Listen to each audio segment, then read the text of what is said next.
breeding of peace for Muslim communities in my country. Assalamu alaikum. مادرای سرسفید داره که برای راه جنبش عزیزترین اولادهای خود اینا شهید داد. دوستای خارجی ما برای مردم افغانستان احترام بگذارند.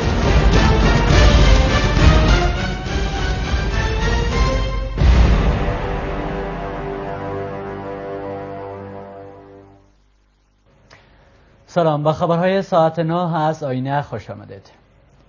استر جنرال عبدالرشید دوستم رهبر و بنیانگذار حزب جنبش ملی اسلامی افغانستان و رئیس ارکان سرقماندانی علیه قوای مسلح روز جمعه با شمار از نمایندگان و جوانان ولایت بلخ، سمنگان، سرپل، قندوز و نمایندگان قوم ایماق در ولایت غور در کابل دیدار و ملاقات به عمل آورد.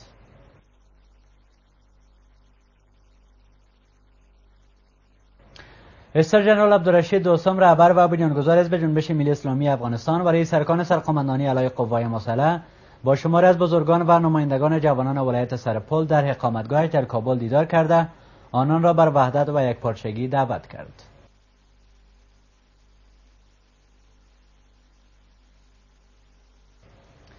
رهبر و بنیانگذار جنبش ملی اسلامی افغانستان با شمار از نمایندگان مردم در شورای ملی، تاجران ولایت جوزجان و ولسوالی انخوی ولایت فاریاب و افسران اردوی ملی نیز در کابل دیدار کرد.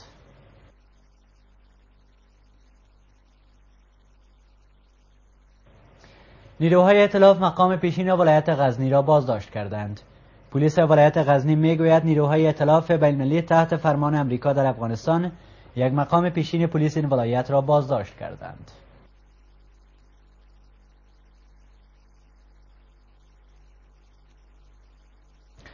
باشندگان ولایت فاریاب، جوزجان و منصوبین ریاست معارف ولایت سرپل در همایش‌های جداگانه از پیروزی حامد کرزی استقبال کردند.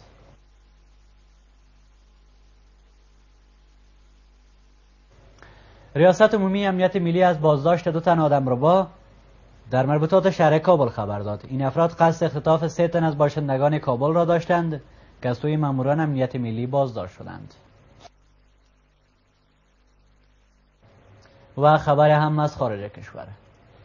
مجمع عمومی سازمان ملل قطعنامه‌ای را تصویب کرده که از دبیر کل این سازمان می‌خواهد گزارش هیئت تحقیقاتیاب در خصوص وضعیت غزه را به شورای امنیت بفرستد. این قطعنامه با 114 رأی مثبت، 44 رأی ممتنع و 18 رأی مخالف تصویب شده است.